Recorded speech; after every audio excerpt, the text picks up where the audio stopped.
पाहताय महाराष्ट्रातील सर्वात जलद news network Maharashtra police news 24। Raigad जिल्ह्यातील जिल्हा परिषदेच्या बंद पडलेल्या शाळा पुन्हा सुरू करण्यासोबतच त्या डिजिटल करण्याचा आमचा सातत्याने प्रयत्न सुरू आहे, असे आमदार अनिकेत भाई तटकरे यांनी माध्यमांशी बोलताना सांगितले।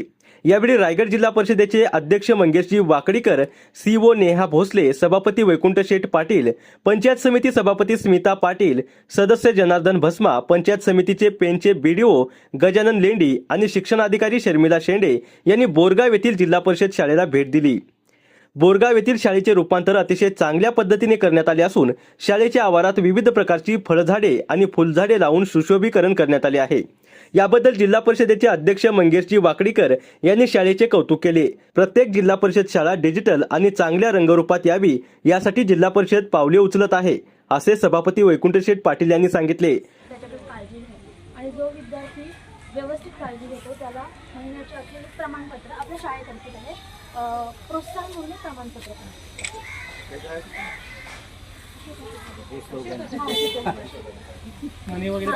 ॲटलिस्ट पुस्तकं चाळा तरी, म्हणजे हळूहळू त्यांना वाचनाचा छंद लागेल आणि हे जरासं अट्रॅक्टिव्ह बनवलं की मुलं तिथे आकर्षित होतील, मलाही बसायला हवंय म्हणून अशा पद्धतीने।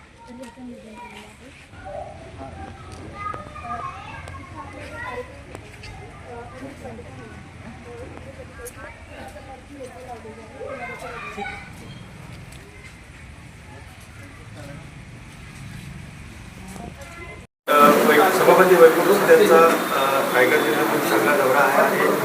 जिल्हा परिषद शाळा डिजिटल करण्याचा प्रयत्न आहे। आपण सुद्धा कामगार आपले काय प्रयत्न नाही, केंद्र सरकार असेल, राज्य सरकार असेल, यांनी आता ग्रामीण भागातील ज्या शाळा आहेत, विशेष करून जिल्हा परिषदेच्या असतील, याकरता विशेष निधी त्या ठिकाणी मंजूर करून दिलेला आहे। आणि आम्हाला आनंद आहे की केंद्र सरकारमध्ये आदरणीय नरेंद्रजी मोदी साहेब असतील, अमित भाई असतील, राज्याचे नेतृत्व करत असलेले आदरणीय देवेंद्रजी असतील, एकनाथराव शिंदे साहेब असतील, सुनित्रा काके असतील, यांच्या नेतृत्वाखाली आता विशेष करून शिक्षण क्षेत्राकरता अधिकचा त्या ठिकाणी निधी दिला जातो आहे।